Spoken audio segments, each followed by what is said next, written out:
Сайн бацгаана уу эрх мөндөд сонсогчдоо. Шагдрын дулмаа гуайн бичсэн богино өгүүлэлгүүдээр та бүхэндээ одоо нэг оруулахдаа 3-5 богино өгүүлэлэг гэх юм уу тэгж оруулаад явах байгаа. За тэгээд өгүүлэлгүүдээ тавтаа сууж таалан сойрох нь баярлалаа. Зохиолыг бичсэн Монгол Улсын соёлын гавьяа зүтгэлтэн Монголын зохиолчдын эвлэлийн болон Дээд Нацагдоржийн шагналд яруу найрагч Шагдрын дулмаа. Тоосон дундах цэцэг. Их хотын өглөөний наран зүүнээс урган мандаж газар доор хонглын бяцхан гэгэвчээр алтан цацаргаа асгав. 5-6 орчим насны жаах охин нүдэн нухалсаар дэрэгдэх эгчмэд охиноо алга байгааг хараад сэрдгийн босов. Түүнийг инхрима гэдэг хэр буртаг шороотоос болсон үсээ самнаж ядан цагаан туузаар хайш яаш боогоод өлсгөлөн ходоодоо дарж дэрэн дагуураа хийсэн талхны буланг мэрж хямны тасархааг жажлан идээд тэнмэл заяаны мөнхийн тойрог болсон өдрийн ажилдаа гарлаа. Өдрийн ажилч гэжтэй гойлог гуйхал шүү дээ. Инхрима уулн ингэж явхааргүй тормон харнууд дугуй цагаан царайтай шулуун хамартай хинч харсан хүний нүд булаах үйц хөөх охин билээ. Эцэг нь түүнийг орчлонд мэдлэгт нь анхны хүүхэд гэж зүрх сэтгэлээсээ хайрлан Инхрима гэж нэрлсэн ажээ. Хин бүхний хайр хүрмээр тэр охин хөөхөн төрсөн авч хувь заяаныхан төөрөг өөрийн ирэхгүй түүнийг их хотын тоосон дунд хайжээ. Тэр дөнгөж 5 настайж зовлон түүнийг хэрсүүжүүлж хар багаас ухаан тэлжээ. Баян хошууны эцсийн буудлаас цааш нэгэн хашаанд жижигхэн цагаан гэрийн хойморт тооноор туссан нарны гэрэлд таруулзан өссөн бүсгүй заяаны тэнхлэгт тогтох хэсгээ мдээгүй өрөвдөлт нэгэн ертөнцөөлээ. 3 настай байхад нь эцэг нь аригчин болж өвгөнтийн хөндийн шар дэлгүүрийн хаваар эргэлдэж яваад өвлийн хүүдэнд гандангийн хүрдний цасан дунд унаад бос чадалгүй тэндээ өгсөн байхад нь сэргийл хийхэн олж өвчтөө ганц муу ах нь арай гэж нэг юм оршуулсан ажээ. Энэ цагаас хойш Инхримагийн амьдралын өрөвдөлт хувь тавилан эхэлсэн байна. Түүний ээж сарн цэцэг хормон дон тусч эцгээс нь хоош сарч бололгүй харцуулын өвөр дамжин аригтаж цэцэг цэврүүшиг ганц огноож бодохын сөхөөгүй нэгэн болж гэрийнхээ хамаг хогшлыг хулгаад алдан хоосорч бүр сүлд нь Ганбаат гэгчнийг хулгайн хар хүүтэй суух айдаж өдөр бүр хоёлаа аригтан ах цахаа алдан бүр сүлдээ Ганбаатанд огшорч агсамнан ганц муу охиныг нь энэ муу золбсхийг чинь ална шүү. Хөөж явуулахгүй бол хүчнэдэн шүү гэж дарамтлана. Хөөхий охиныг нь тэр чи тийм л сайн бол тэр эцэгтэйгээ байхгүй яасан? Муу аригчингийн шээс чамайг алахад надад ямар ч зэм ирэхгүй гээд охиныг үсэртэл алгадаж өшөглөж ширээ мөргүүлж олон удаа зовоосноос нэг өдөр ээж сарн цэцгэн миний охин явж үз хаашаач хамаагүй энэний гаарт үгснээс тэнэж явсан чин дээр сална гэхээр ээжийг чинь ална гэд ах юм. Яаж игээд л хоёулаа амьд явбал алс хитнийг уулцхал үз. Ингээд ихэн нулимс туслуулан байж өвөрт нь 1000 төгрөг хийж 2 муу ноосон цамц 1 муу өмд ханзархаа шаахаг нь боож өгөөд одоо бошуу яв. Ганбаатыг ирэхээс өмнө далд ор ингэж аргадах хөөхийн завсарт байж охиныг гэрээсээ явуулсан амой. Өчигдөрхөн Ганбаатад зодуулсан хөл гарна хөдөлхийн аргагүй шархирч байлааж Инхрима охин арга буюу гэрээс гарч бүрэнхийн дундуур их хотын тоосон дунд замхран одвай. Далаа ээж нарны титэм 4 уул захын үүдэнд юм хайрал гэж хөөхөн бор гарынхаа алгыг тосох бяцхан охиныг харсан бүхэн өрөвдөн хэд 3 төгрөг боов юухан хийхэн өгнө. Ингэж 103 сар их хотын тоосон дунд гуйлг гуйж үдэш болохоор хонглын нүхэнд хорогдон эргэх цагийг тоолно. Дэрэгдэн байдаг өөрөөс нь 2 нас ихч Цэндмаа охинтой нийлж зовлонгоо хуваалцсан. Ганцхан миний ээж л алгуудаа гэд Цэндмаа дуулахад Инхрима тэр аянд нь хам буурал хорвоод хайртай аав минь л алгуудаа гэж нүдэндээ нулимс цэлэлзүүлэн аялна. Тэр хоёрын хажууд үр хүүхэд нь хардаггүй нэг өвгөн байдаг. Тэр л 2 охинд бараа болж хаяа бас эцэг хүний ёсоор зааж зөвлөнө. Эдний аль нь хорвоогийн хатууг амсаж яваа болохоор хин хиндээ бараа болж хэдэн сарыг үджээ. Нэгэн өдөр Марс үйлчилгээний төвийн үүдэнд гуйлга гуйгаа зогсож байхад нь Инхримаг 40 иргэм насны хөдөөний бололтой хүн их л сонин харжээ. Аха, юм хайрал гэж алгаа тосов. Үгүй яасан хөөрхөн охин бэ? Тэгээд гуйлга гуйж байдаг гэж сэтгэл нь тавгойцов. Өсгөөс өдий болтлоо хөдөөгийн сайхан агаарт морин дил дээр давхиж хиймэрлэг явсан болохоор тэр Монгол эрд энэ хөөрхөн охины байгаа царай нэг л өрөвдмөр өр эмтрэм санагджээ. Миний дөө, чи яагаад гуйлга гуйх болсон? Гэр нь хаана вэ? Саяхан гэртээ очиход манайх байхгүй болсон байсан. Аав ээж байгаа юу миний дөө? Аав нас орсон, ээж байсан. Тэгээд бас гэртээгээ алга болсон. Би хашаандаа хит очиод олоогүй. Хаашаа нүүснийг нь мэдэхгүй. Чи одоо хаана амьдэрдгийг? Гудамжинд. Нөгөө хөдөөний эр бүр гайхаж, "Гүй ийм хөөрхөн цэцэг цэврүү шиг охиноо гудамжинд хайчихдаг хүн бас байдаг. Халаг" гэж. "Алив миний дөө өсөж гин үү?" гэлээ. Охин өрөвдөлтөй харцаар түүнийг хараад, "Тийм ээ, өсөж гин" гэхэд охины көтлөн ойрхон хоолны газар орж хуушуур авч өгөхөд сайртай гараараа барьж учир зүггүй өмхлөн идэв. "За одоо хоёлоо танаа гэр байсан газарт ч очие. Манай гэр байхгүй болчихсон юм чинь. За яах вэ? Ах нь танаа тентхийн хүмүүстэй уулзъя." Ингээд тэр хоёр Баян хошууны автобусанд суув. Хүн олон байснаас хөдөөний тэр хүн охиныг өвөр дээрээ суулган үнсгэд толгооноос нь хэр тоос үнэртэж байв.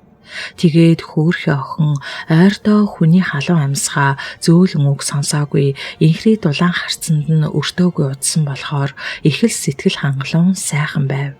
Тэр хөдөөний хүнийг Гончиг гэх агаад Төв аймгийн нэг ойрын сумынх ажээ. Гончиг охины хөөрхөн гарыг илж, "Чи миний охин болох уу?" гэхэд тэр, "Болъё, би аавтай байх дуртай" гэж дултран өгүүлв. "Чи хөдөө газар мэдэх үү? Хонь үзсэн үү? Зурагтаар л харсан. Тэгвэл чи хөдөө манад очиод морь унаад тараг идээд дураараа байна штэ. Би морь унах дуртай, харин хотод морь олддоггүй." Ийм ярилцаар тэр хоёр эцсийн бодолд хүрч ирэв. Охин Гончгийг хөтөлж хашаандаа аваачвал нэг бүдүү авгаа гарч ирээд, "Юу хүн бэ?" гэхэд нь, "Энэ охиныг хаашаа нүсэн бол?" "Мэдэхгүй. Хоёр согтуу юм байсан. Хашаага манаа зарж хаад л нүгэд алга болсон. Хаашаа нүснийг нь мэдэхгүй байна" гэлээ. "Би харин энэ хүүхдийг нь аваад явмаар байна. Та хорон дарга зааж өгнө үү?" гэхэд, "Ястай болж байна. Энэ хүүхэд их зовж байсан юм билээ. Харин та хаягаа надад үлдээчих. Хожим хүний их юм байна да. Ээж нь сураад ирвэл ийм хүн аваад явсан гэд хэлж сууя л да. Ер нь энэ үхэндээ л гэж хэлэхэд та наад охиноо аваад л явсан энэ дээр. Энэ үний ээж гэж нэг замарсан хүн юм билээ. Юм энэ хүүхдийг тэжээх өөрийгөө ч авч чадахгүй аригчин болсон гэдгийг" гэж ярив. Гончиг тэр авгаад хаягаа өгөөд хорон дарга руу шууд л явжээ. Хотын нэгэн дүүрэх 9 давхрын нэг тансаг өрөөнд Гончиг нөгөө охиноо дагуулan дүү болдонд очиход дүүгийнх нь эхнэр тунгалаг охиныг хараад, "Пөөх, та чинь гудамжны хүүхэд дагуулад ирээ юу да" гэж их л зэвүүцэн ярвав. Гэтэл дүү болд нь харчгаад, "Өө ах, хаанаас энэ хөөрхөн охиныг олоод ирэв?" гэхэд Гончиг, "Гудамжнаас л оллоо. Ах эгч хоёр нь хүүхэдгүй олон жил боллоо. Ядарч яваа хүний өрийг аваачиж хооллож хувцлаж хүн хийж авъя. Дүү дагуулах ч юу нэм агаад" гэлээ. "Үгүй тэгээд гудамжны юм бол бөөн өвчин байгаа үсттэй" гэж дүүгээ хэлэхэд, "Харин хаа очиж эмчэд үзүүлсэн чинь эвээ ирүүлгэн. Тэгээд би эмчийн бичиг аваад засаг захиргаанаас нь зөвшөөрөл аваад цөмийг нь бүтээчихлээ. Одоо охиноо угааж цэвэрлээд л энэ хувцсыг өмсүүлж өгөх боллоо" гэлээ. "Үгүй та тэгээд өглөөнөөс хойш энэ л ажиллаар хөөцөлдөд ирвүү?" "Тэглээ хөө. Бас зах орж охиндоо хувцас авлаа." За та өөрөө л тэгж шийдсэн бол яая гэхэвдээ. "Алив хүн минь, ваанан дус хийгээд аль охиноо угааж цэвэрлэж авнаа хөө" Хэдхэн мөчийн дараа усан дугааж үсийг нь самансан хөөхөн хар нүдэн охин хэрэгүү сайхан болчихсон ягаан өмд цамц өмссөн хар лаакан шаахаатай үсэнд нь цэцэгтэй гоёо зүүсэн үзэгдэх нь хизээч гудамжны хүүхэд байсан гэмээргүй цэмцгэр харагдах ажээ. Ах маань ч зөв юм хийлээ. Хот орж ирээд ийм хөөх охинтой болоод харна гэдэг аштай юу да. Ингээдэл эр хүний ухаанаар холыг бодсон янзтай өгүүлнэ. Хүнд хүн хэрэгтэй. Хүүхэд гэдэг хүний л аясаар байдаг хойно. За бэлэг дэмбэрэлтэй энэ өдрийг тэмдэглэнэ. Алив тунга, хоол, цай бас даруулга аваад ир. Ингэлээ. Бүгд ширээ тойрон сууж инхримаа өлнүүдээр олон зүйл тавьсан хоол ундыг харан их л сэтгэл сэргсэн байртай бөөн бөөнөөр өмхлөн идэнэ. За миний охин хойлоо явж цамц малгай авнаа. Одоо хойлоо гоён шүү. Ингээд тэр хоёр гарч одов. 2 хоногийн дараа гончгийг хүүхдийн найр хийх гинэ гэсэн зар голын алиудаар тарав. Сэргэлэн сайхан дэнждээр игнүүлэн барьсан 3 гэрийн зүүн талын том цагаан гэрийн уяан дээр морд багшран нутгийнхан цугларав. Идэ будаа зассан том гэрийн хоймор цугаа гончиг хөх хилэн нудрахтай саарал дааван дээлнийхээ хормоог засан босоод өнөөдөр охин үртэй болсны баяраа та бүхэнтэй хуваалцаж байна. Их хотын тоосон дундаас олж ирсэн цэцэг юм аа миний охин. Нэр нь Инхрима гэдгийг. Ингээд охиныхоо эрүүлэн сайн сайхны төлөө бас та нүхтийн сайн сайхны төлөө энэ хундгыг тогтооё. Ингэлээ. Хамгийн баруун хойд талд суух өвгөн сандаг босч. За өнөөдөр гончиг маань ийм хөөрхөн охинтой боллоо. Ингээд Инхримада инх тунх байж сайн хүн болохын төлөө бас олон дүү дагуулаарэ гэж өвгөө ах нь халдсан цагаан хонь нэгийг бэлгэлээ. Гэхдээ цугларсан олон ерөөлөөр болог гэж хундгаа өргөв. Нутгийн хүмүүс хотын гудамжнаас авчирсныг дуулаад өрөвдсөн ч юм уу, эсвэл хөөрхөн охины ирээдүг бодсон ч юм уу, хүн бүр халзан цагаан хонь амлаж, Инхрима охин 2 цагийн дотор 20 хоньтой болжээ. Орой найр тарсны дараа гончиг охиноо өвөр дээрээ суулгаад, миний охин чинь амны ихшигтэй хүн юм аа. Ингээд ирсэн дороо л малтай болчихлоо штэ. Ингээд эхнэр нь хэлээд яах вэ? Хүүхдийн буян их шүү дээ. Харсан хүн бүрэл охиныг минь яасан хөөрхөн хүүхэд вэ гэхийн цагаан хилан болчих вэ дээ. Жаал ном уншуулах юм шүү. Ингэлээ. Ингиж тэр хоёр үрийн буйныг багтан охиноо эрхлүүлэн суулаа. 3 сарын дараа гончгийн эхнэр жирэмсэн болж дүү дагуулж ирсэн хөөрхөн хорголжонгоо улам бүр хайрлах болжээ. Тоосон дундах цэцгийгч тордоо давбал ургаж бүлээн халуун голомдтой бүл нэмдэг байна л аяа хүмүүний хувь тавилан гэж. Хунгийн нулимс. Цэнхэр мандал дээр нь тэнгэр нартайгаа дайвалзан салхины аясаар долгиод хусны бидэрлэх толион дунд хосхон хүзүүгээрээ тэврэлдэн гунган хан хослон амьдрах үе нэгэн их жаргалан гэлтэй. Манай нутагт нуурын шувуу үргээх нүгэлтэн миний л мэдхийх байгаагүй. Салхины амт өвсний үнээр горхны шууган аль нь ч сэтгэлд уянгийн тансаг мэдрэмж хайрлаж хүн бүр төрсөн нутгаал гэж жилийн 4 улиралд хайрлан хайлж уртын дуугаар цэцгийн сэрэгтэл уянгийн тансаг айзмаар уул усаа баясдал дуулж авсан хэн бүхний сэтгэл талшгээл уужин билээ. Хавар болоход бидний хэдэн хүүхэд хотын сургуулиас тарж ирэн голынхоо айлуудаар хаяа бууж үеийнхэнтэйгээ дөрөө харшуулан давхиж зун намрын турш хөөрөн хөгжилдөн явдагсан. Манай цуслангийн баруухан хойд талд холбоо 2 нуур байдаг. Холын уулан дээрээс харахад яг л хөөрхөн цэнэгийн тормон 2 нүд шиг мэлмэрэн мэлтийж үзэгдэнэ. Цэнэ бит хоёр нэг хотонд өсч үндийж би хотын сургуульд явж цэнэ хөдөө сумын дунд сургуульдаа үлдсэн. Цэнэ энийхтэй 2 хазар дээр нь хөөрхөн хонхорхой тодорч нүдэнд нь торгон мишэл тунарч байдагсан. Би заримдаа игдүү хүрээд түүнийг шоглож уйлуулчаад ээжд нь аашлуулж дахиад л цэнэтэй юуш тоглохгүй дээ гэж уурсан явах боловч хэдэн хормын дараа мартаад нөгөө цэнэгээ л гисээр гүйж очино. Тэр ч мөн муудалцснаа мартаад намайг очихоор баярлаад хөөрхөн инээ дээрээ шагнана.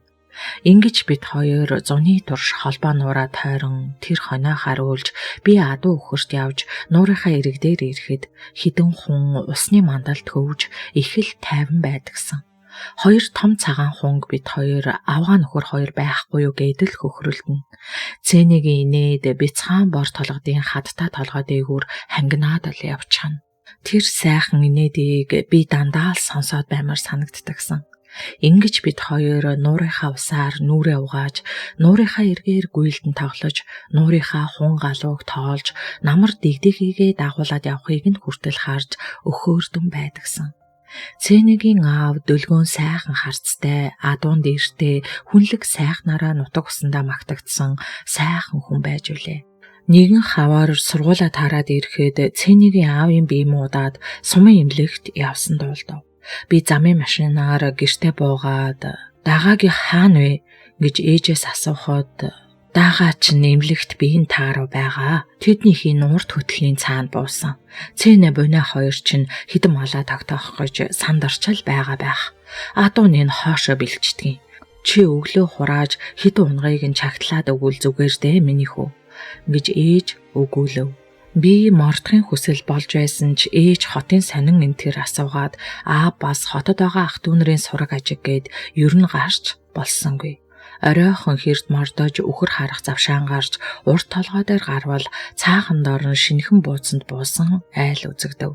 Цэнэгих гэж би уртаар санаа алдаад тэр толгоон руу тоостойгоо л буучхав. Тэдний гадаад өгөж очиход гүүн зэлэн дээр хүрэн ирээн башинцтай Цэнэ гүүгээ сааж, дэрэгдэн саарал дээлтэй цагаан цээрсэн малгайтай дэгжин байрын залуу унаг татаж зогсно. Гинтхэн миний дотор пал хийж "Энэ юун залуу вэ? Арай Цэнэ энүүнтэй сайн болчихсон юм биш байгаа да" гэсэн бодол сэтгэл сэртхийлгэж нэг л хачин болчихов.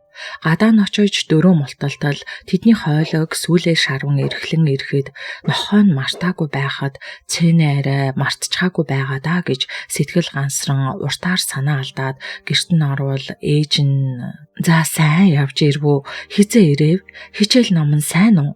гээд байдгаараа л байх шиг санагдавч юм бүхэн нэг л хүйтэн чим шиг хачин байв. Удалгүй гаднаас Цэнэ тэр залуутай саамаа дамжлан орж ирлээ. "Өө жавхаа сайн уу?" гэдэл уулзсан боловч нөгөө залуу нэг л яазгүй сайн уу гэж толгой дохиод суусан нь зүүн баригадын доноогойн хүүд орж байлаа. Цэнэ тогоогоо тавьж цай чанаад байн над руу харан хотын сонин асуух авч бэлхүүсээрээ бүдүүрсэн чим шиг нэг байр суусан шинжтэй нөгөө тас инээж хөөхнүүдээрээ талмаар байдаг нь арай ч өөр болсон юм шиг бодогдно. Би ээжтэй нэм ярьж асуусан асуултанд нь цөөн үгээр хариулжсав. Удалгүй тогоон дах цай буцалж Цэнэж сайхан цай яглан надад барив. Нөгөө залуу хөшөөшөг дуугарахчгүй, хөдлөгчгүй суусаар л байв. Цэнэ хаяа над руу харж хотын сонин асууж бас сургуулаасаа гарсан тухайга гунигтай наргагүй ярьж аавын бие тааруухан байгаа гэд санаа алдав.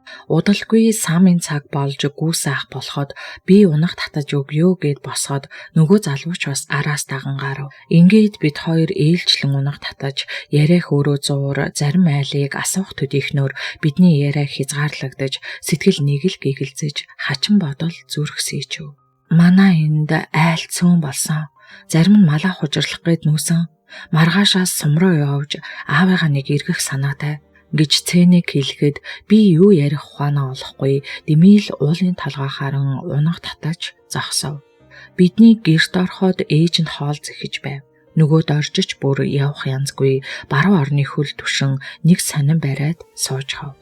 Бид гурав жаах юм ярьсан боловч олигтой хуучлах юмч олдсонгүй. Доржиг л мордохоор явна да. Ямар ч байсан суугаад л бай гэсэн бодол сэтгэлд орж ирэв. Тэгтэл гадаа мотоциклийн дуугарч малын эмч залуу хідэн сонин барьчихсан орж ирэв. "Маа сонин" гээд Цэнэд өгч "Аль ус хийгээд өгөөч, энэ муу ямби зогсчоод хамаг юм тосдчихлоо" гэсээр хизээний эдний хүн шиг их л нүүрмгээ аашилж Цэнэ гүцэнд ус хийн гадагш гарав. Гадаа хоёулаа шивэр авир ярилцаж Цэнэгийн инээх сонсогдно. Миний дотор нэг л хачин болж Цэнэг маань ер нь энэ хавийн залуус эргүүлээд болдоггүй юм болов уу гэж дургүй хөрөв. Тэглээч гэсэн эдэнд би бууж өгөхгүй дээ. Эцсээ л үзнэ. Урд нь би цэнэд ганц ч удаа хайртай гэж хэлж үзээгүй. Хэлхийн ч хэрэг байгаагүй. Намайг сургуулаад хараад ирэхэд цэнэ хүлээж ядаад л байж байдаг. Бид хоёр зуны турш наадаж тоглоод бие далдуур хайрлаад л явдаг. Цэнийг биед хэрвээ би хүрчихвэл хэртэй ч хэмшиг санагдаад яаж чаддгүй байснаа эргэн санаж миний тэр урагшгүй байдал арай түүний гомдоос юм биш байгаа да. Ер нь би айл эрт би чамд хайртай гэж хэлж байх нь яалаач гэж бодогдлоо. Үдшийн сэрүүн орж төдөлгүй унгаа тавьж цэний адууга услахаар болов. Малын эмчич айраг угаад сууж үлдэв. Харин дорж бидэнтэй хамт мордоод зүүн тийшээ хатруулан одов. Ингээд цэнэ бид хоёр дөрөө харшуулан адуу туугаад холбоо нуур дээр очив. Нууранд адуу туриглан орхоод галуу ангир дэрхийн нисж хоёр хүн далавчаа яархан дэвсээр баруун хоошоо нисэв. Манай эндхийн хүн яасан цөөн болчоо. Ердөөл хоёр хүн үлдээ юу? Тийм ээ. Энүүгээр өнгөрсөн хайгуулынхан нилээд хэдийг нь алжчихсан гин блэ. Одоо дөнгөж хоёр хүн л байгаа. Нуурын шувууг хүртэл зүгээр байлгахгүй хэцүү л болж тээ. Манай нутгаас юугаач ирээд байгаа. Гадаадын хайгуулынхан л гэх юм. Ганц нэг монгол хүн дагаж явдаг л бололтой. Тэдний их нутгаа гих сэтгэлгүй юмнууд байдгийн байлгүй дээ. Нутгийнхаа ан амтан нуурынхаа шувууг хидуулчаад юу ч болоогүй юм шиг л явцгааж байх нь сэтгэл өвдмөр юм. Ингээд цэнэ нэг их уртаар санаа алдав. Хөөх юм уу аав минь нуурын шувууг хороочихжээ гэсээр нэг өдөр бүр ундууцаж ирж билээ. Түүнээс л болж бараг би энэ муудсан да. Хүний мэс муудлаа, зарим залуус нутаг орнооч хайрлахаа болж харийн хүнд эрдэнэс баялаг юу бүхнээ л зааж өгдөг бололтой гэсээр их л сэтгэл нь хямарсан байсан. Аав чи бид хоёрыг шувууны өрөн дээр сүдрээ тусгаваа гэдэл байдагсан. Үнэндээ чи бид хоёр ч харин амьтаа алаагүй шүү гэж цэнэ баг насаа эргэн санаа бололтой аяархан өгүүлв. Харин тийм ээ. Нуурын маань усч бас татраа юу да. Тийм ээ. Нуураа амьлуулдаг голыг өөр тийш нь тариа ургуулнаа гэж урсган боож илтвлэх болсноос л тэгсэн гэж хүмүүс ярих юм билээ. Удалгүй адуу уснаас гарч цэнэ бид хоёр адууга хоошин залаад ирэхтэл нэг морьтой хүн хар хурдаараа давхин айсв. Сайн ажиглан харвал нөгөө дорж байла. Тэгээд сандран ирээд цэнэ аав чинь муудаад байна гинэ. Одоо хойлоо шууд сум руу явъя гээд сандаргав. Цэнэч бүр бүлтэлцэн тэгээд яах вүлээ? Тэр яах вэ? Ээж чинь чамааг эндээсээ яаралтай яв гэж байна. Сая сумаас цэндугаа ирж хилээд гин. Цэнэ над руу нэг том харснаа. За би явхаас та. Тэгдээ би маргааш очноо гээд бид хоёр тийшээ салан давхлаа. Маргааш нь би ээж аав хоёрт хэлээд сум руу очлоо. Эмнэлгийн уяан дээр морио уяад очтол цэнэ уйлжсан гарч ирлээ. Аа маань өнгөрчглөө гэд ордуу тавив. Би цэнэг дэмийл аргадаж байтал ээж нь бас уйлжсан гарч ирлээ. Ингээд цэнийг өрөвдөн хайрлах сэтгэл зүрх базалж хорвоо гэдэг даанч өршөөлгүй юм да гэж би өөрийн ирэхгүй нулимс унгав. Цэнигийн аавыг нутаглуулад би тэднийд 2 хоног. Нөгөө доржиж малын эмчиж ирсэнгүй. Цэнэ муу ээжигээ аргадаж хэд хоног гүүгээж барьсангүй. Би аргаа барахтаа та хоёр манаатай айл буудаа хүн бүл хүрлцэхгүй хэцүүд нь байх. Гэхдээ ээж нь тэгээд хөө минь ямар танихгүй мэдхгүй улс биш гэж нулимсаа арчив. Тэр зуны турш би 2 гэрийн унах татаж адуу хурааж үхэр малд давхиж цэнэж гэрт гадаах ажлаа амжуулж 2 гэрээрээ болоод л байлаа. Цэнийг уу гашууг хуваалцах гэж би янз бүрээр ил хичээн. Харин дурлалын тухай зохиолгосончгүй. Өдөржин тэдний сууж үчин шөндөө орон гэртээ орж унтахыг оролдовч нойр хулжин. Цэнигийн тунгалаг харханнууд сэтгэл дэлхэн, тормолзон нээх, гоморхон уйлах, хөөрөн баясах нь бодолд тав тодхон. Зүүдлэгтэй ч хүртэл цэнийг л зүүдлэн. Ингээд л намар болж айлууд өвлжөөндөө өгөж би ч сургуультай явах боллоо. Сэтгэл нэг л хачин. Цэнийг орхиод явна гэхээс бүх юм бүрэнхий болсон мэт дотор харанхуйлна. Цэнэж бас дуун цөөрч ихэн бодсон янзтай зэлэн дээрээ толгой удаан зогсох нь нэн өрөвдөлтөй. Ингээд би явахынхаа өмнө орон дээр нь сууж байгаад нэг жижигхэн цаасан дээр ингэж бичээд номынхан завсар хавчуулав. Хорвоо гинжам ёсоор хосхон нуурандаа хорогдоно. хонгор чамдаа би хойтон эргээд ирнэ. Хүүшийн салхинд хүнчлөө битгий дэвээрээ. Хүний үр намайгаа хүлээн харуулдан суугаарай. Ингэж бичээд орхисон миний ганц зүрхэлж хэлсэн үг байлаа.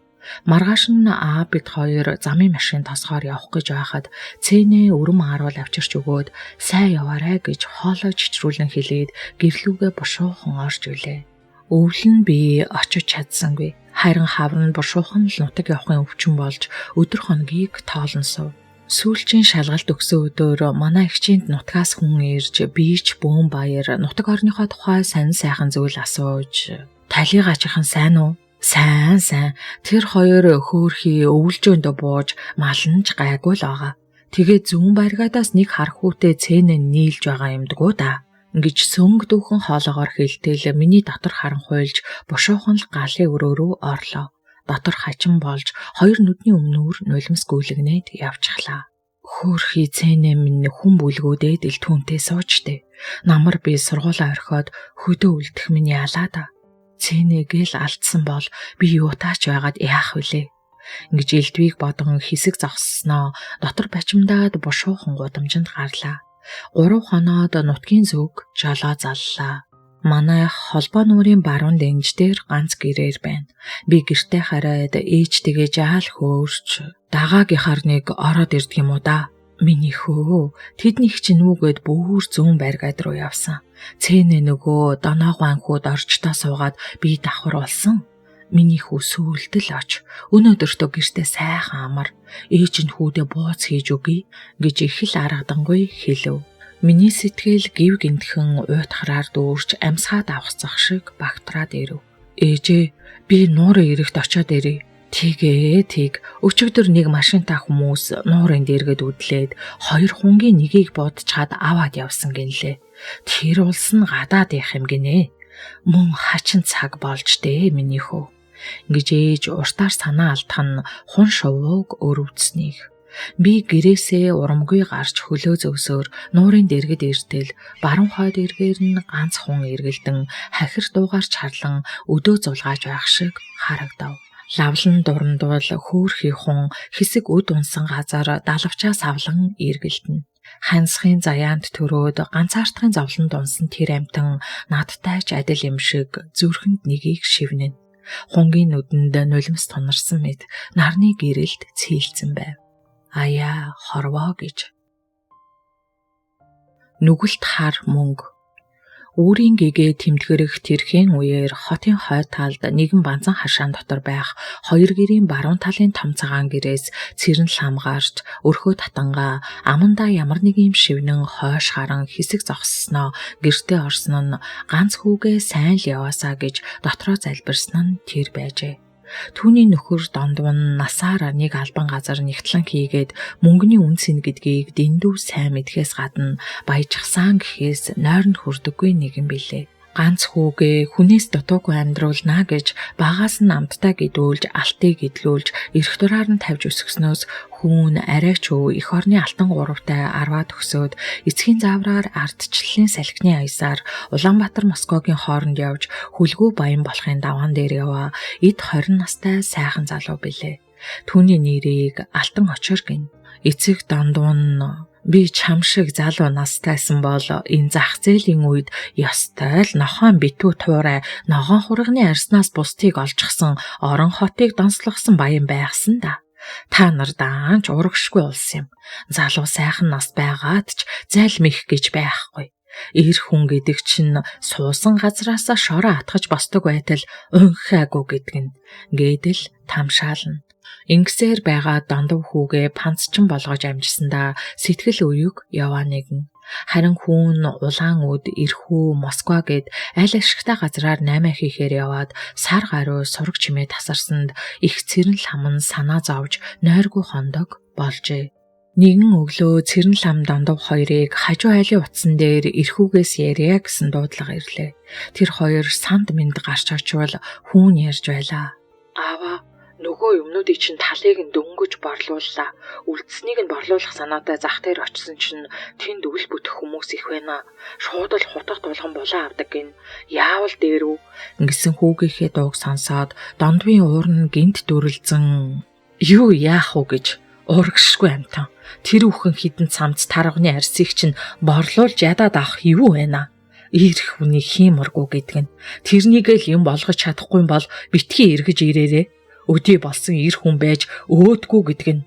Ингэж ууштайгаар уцаа шидлээ. Цэрэн ламын дотор нь палхийн үгүй чи яаж байна? Ганц муу хүүгээ битгий ирээрээ гинүү. Чи солиор боо.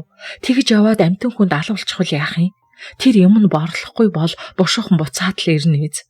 Яста нэг мөнгө гэхээс чамд үр хөөгдөж хамаагүй олжл байвал болоо юу? Яасан цайчгсан дотортой амтэн гэж ийм байдгийн. Муухын минь бүр завж гүйцлээ. Чамаас л болж байгаа. Битгий уйлагнан яншаад бай. Би мэдэж байна. Хүний хүүхдүүд олзомогтой ирж болоод байхад манайх л гэж ямар урагшгүй амтан байдаг байна.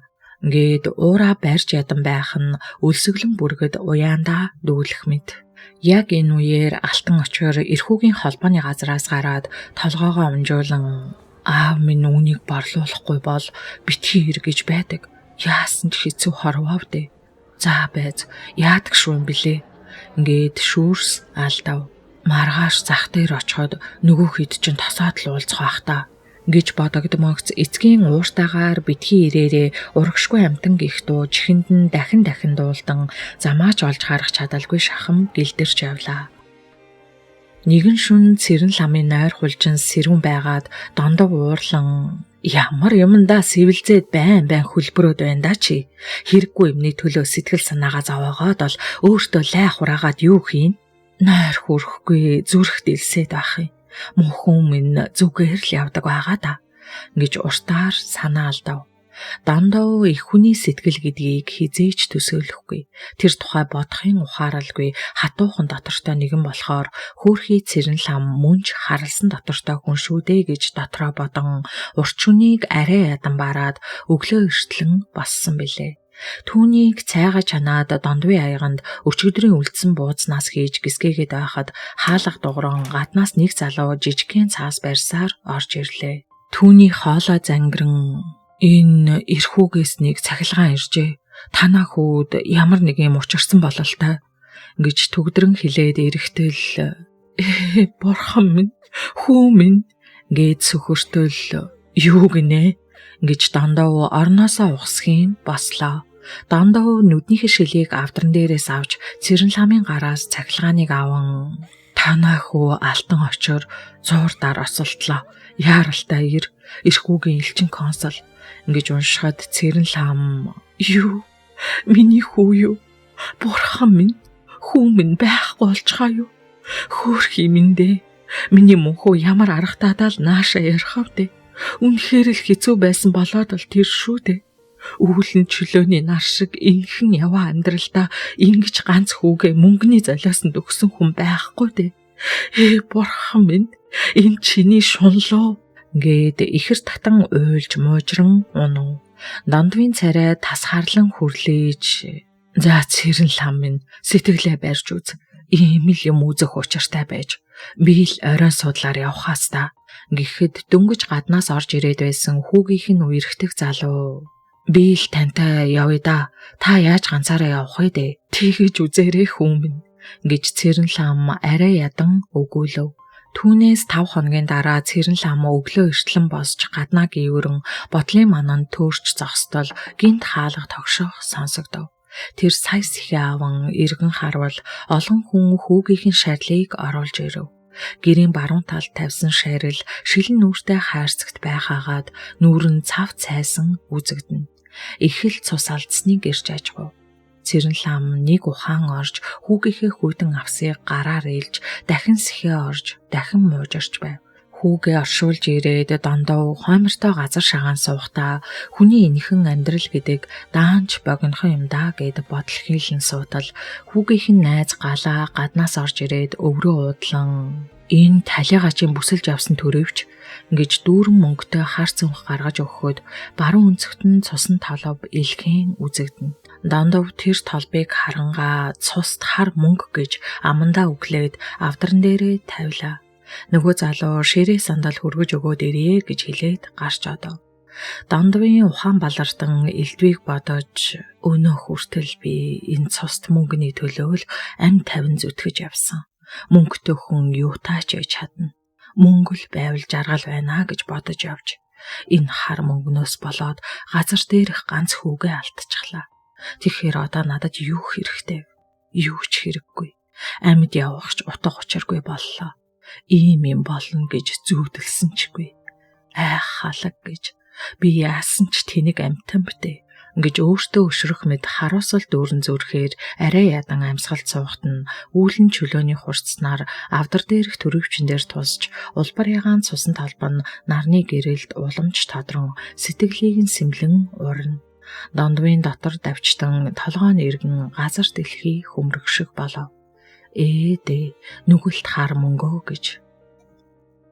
Монгол улсын соёлын гавьяа зүтгэлтэн Монголын зохиолч твлэлийн болон дашторжийн нацагт оржин шагналт яруу найрагч Шагдрын дулмаа гуайн тоосон дундах цэцэг гэсэн номноос та бүхэндээ 2-3 өгүүлгийг нь хүргэлээ. Хэдий богино өгүүлгүүд ч гэсэн зохиолчийн маань хэлж байгаагаар бол ерөнхийдөө тухайн цаг үед амьдарч байсан, за мөн тохиолдсон зарим үйл явдал, за найз нөхдийнх нь ярьсан тэр бодит амьдралаас сэдвлэн энэ өгүүлгүүдийг бичсэн гэдгийм байна лээ. Миний хувьд болохоор хэдий богинохон ч гэсэн маш их ухаарлах хайрлсан өгүүлбэрүүд юм уу гэж ойлголоо. Энэ 3 өгүүлбэрээс та бүхэн юуг ойлгож авсан бэ гэдгээ доор комент хэсэгт тайлбарлан бичээрэй. Баярлалаа. Дараагийнхаа богино өгүүлбэрүүдээр дахин уулзтлаа. Түр баяртай.